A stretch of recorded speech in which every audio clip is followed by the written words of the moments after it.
So all praises to him by Hashem Mashiach YAHAWAH'S, and that's in the name of the Heavenly Son, YAHAWAH'S. Let's put our hands together for the brothers that came out here and spoke well in the spirit. All praises. We do this only by the power of Yahweh, by Hashem Mashiach YAHAWAH'S. We're not out here of our own will, but of the will of the Most High. Give me the book of Job 9:24. You give me the book of Proverbs 1 and 22, and we're going to get it from the top. We need to know what times we're in. We need to understand the paradigm in which we live as so-called Negroes, Latinos, Native Americans, and Seminole Indians. And the Most High has a great day for us.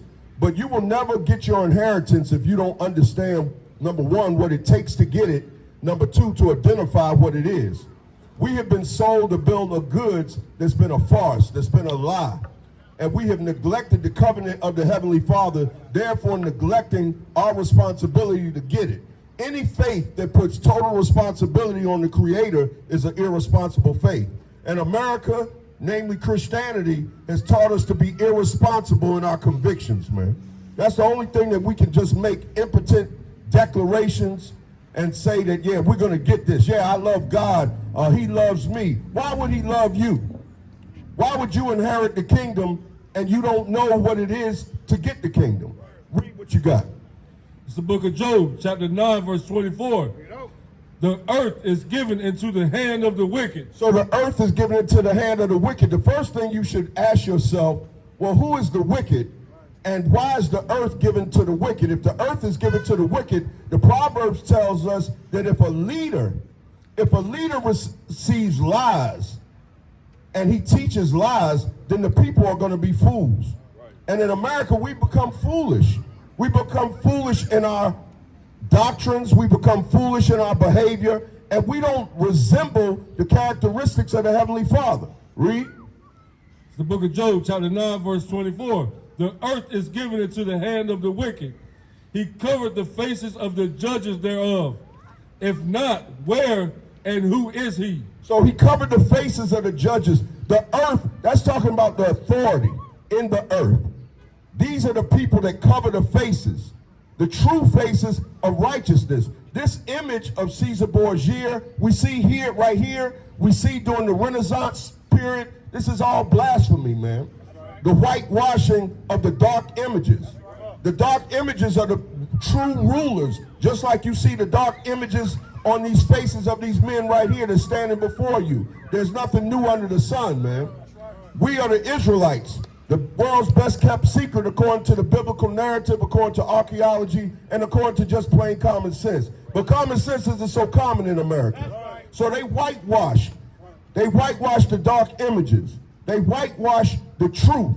And whitewashing is nothing but another form of white supremacy, man. And that's what we have been indoctrinated into. So these judges that call themselves rulers are rulers that take authority that's not theirs. But they've been set up because of our disobedience. Give me Deuteronomy chapter 28 and give me verse 1. Read what you got. This is Proverbs 1 and 22. How long, ye simple ones, will ye love simplicity? How long as a people are we going to love the simplicity of the spoils of indoctrination, man? That's like being a prisoner and you're satisfied with the crumbs that that authority that has you impoverished give you. And you were impoverished unjustly. You were deceived. How many of our brothers and sisters are locked up on trumped up charges? Right? Are you think they're satisfied, or do you think they desire to be released? Do you think they desire to be set free? And the sad part with our people, we don't even know that we're locked up. We've been locked up so long that we have accepted this condition, and we don't realize that you need to be made free. And this is who the Messiah came for. Read what you got. It's the book of Deuteronomy, chapter 28, verse 1. And it shall come to pass, if thou shalt hearken diligently unto the voice of the Lord thy God. You got to ask yourself, if the earth has been given to the hand of the wicked, sisters, are we listening to the voice of the Heavenly Father? Or the authorities that have power and rule over us right now for our disobedience, are we listening to that authority. We just read that the earth is given to the hand of the wicked. He covered the faces of the judges thereof. He covered the faces of the righteous judgment, the righteous decrees, morality, right? Integrity, all these things that promote positivity in our community. Because the so-called Negroes, Latinos, Native Americans, and Seminole Indians, we need deliverance above all nations. You know, the brother, the mighty Gad out was bringing it out. We need to understand the condition that we're in, man, to be able to come out of it. Read. To observe and do all his commandments, which I command thee this day. You have to ask yourself and identify with this covenant. You have to identify with the culture. As a so-called Negro, am I keeping all the commandments that the Heavenly Father has given me, or am I observing the instructions of the wicked? You have to ask yourself, man. It's time to examine yourself and to understand your contractual obligations, man. You understand that you have to work to get a paycheck, right? Everything in America is labor intensive. Even your being born, what is it called when a woman gives birth? She's in labor. Everything is, you ain't just have a baby and the baby just popped out and everything was cool and you were just, oh, that feels good. You know, that was easy. That's not how it happens. And the same way with your faith. We have been irresponsible because of the world and the world in which we give our attention and our energy to. Read. That the Lord thy God will set thee on high above all nations of the earth. This is how we know as a people that we haven't met our contractual obligations, because we're not set high. And he said if we did obey him and keep his instructions, we would be an authority. But the so-called Negroes, Latinos, Native Americans, and Seminole Indians are at the bottom of the barrel. Read what you got. This is Revelations 18:4. And I heard another voice from heaven saying, come out of her, my people. This is what you have to understand. The paradigm in which you exist now is not a place of comfort, nor is it a place of rest. But we have become complacent. Read. Come out of her, my people, that ye be not partakers of her sins. That's because this earth has been given to the hand of the wicked. And the authority is in rule right now. But we should not be ascribing to their conduct. That you come out of this so that you won't be a partaker of the transgression and what's about to befall America and all those that ascribe to this culture. Read. Deuteronomy chapter 28, verse 2. And all these blessings shall come on thee and overtake thee, if thou shalt hearken unto the voice of the Lord thy God. That's why we're out here. We want our brothers and sisters to hearken unto the voice of the Most High, not hearken to your oppressor. All right? Not hearken to the wicked judges of this earth, man, but hearken to the Most High. This is your testing ground. Read. Give me verse 15, Salaki. Verse number 15. But it shall come to pass, if thou wilt not hearken unto the voice of the Lord thy God. Let's see where we are in real time today as a people. Read. To observe to do all his commandments and his statutes, which I command thee this day, that all these curses shall come upon thee and overtake thee. So we see where the curses have come upon us and they overtake us. Skip down to verse 48. Verse 48. Therefore shalt thou serve thine enemies, which the Lord shall send against thee. You're in the land of your enemies. Wake up, people. You're in the land of your enemies. You're not in the land of your friends. Your friends didn't bring you over here on cargo slave ships. Your friends didn't decree unjust decrees and incarcerate you unjustly, and then all of a sudden for that crime, now they made it legal. Now all of a sudden it's legal to have pounds of marijuana. You can go into a store and just buy it. They got dispensaries. But meanwhile, Batman, all you go now you're locked. The people that have been pushing these dispensaries for years, we'll roll up on you and give you what you need. Now they locked up.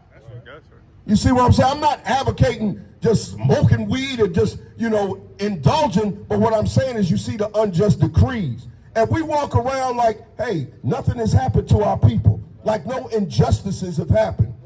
Every year, another so-called Negro some child, one of our brothers, one of our sisters gets murdered unjustly by your enemies. Read that again from the top. And this is because we're not listening as a people. That's because y'all keep walking by. But that Proverbs 122, read that again. Oh, snap. That's all right. Read. It's the book of Deuteronomy, chapter 28, verse 48. Therefore shalt thou serve thine enemies, which the Lord shall send against thee, in hunger, and in thirst, and in nakedness, and the want of all things. That's what is happening to our people. The things that we want, one of the things that we really want, or that we should want, is to be free. To be free from a knee on our neck. To be free from being locked up unjustly. To be free to serve our power. That's why we left Egypt before. And if you're not designed to serve your power, then you'll never experience the covenant and the freedoms that go with that, man. So as a people, you're going to remain in bondage. John 8:32 says, "You shall know the truth, and the truth shall make you free." Is it just speaking the truth? Or do we have to be doers of the word, according to James? Just like I said, this is labor intensive. Nobody wants to labor. The harvest is plentiful, but the laborers are few concerning salvation.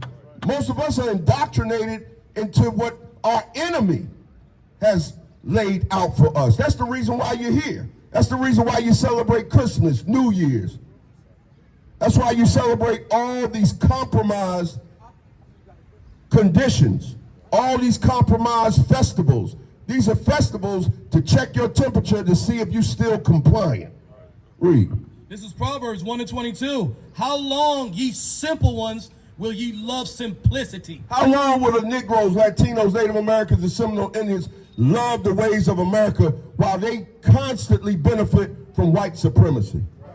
And everything you do supports white supremacy. Deuteronomy 28:48, you're in want of all things.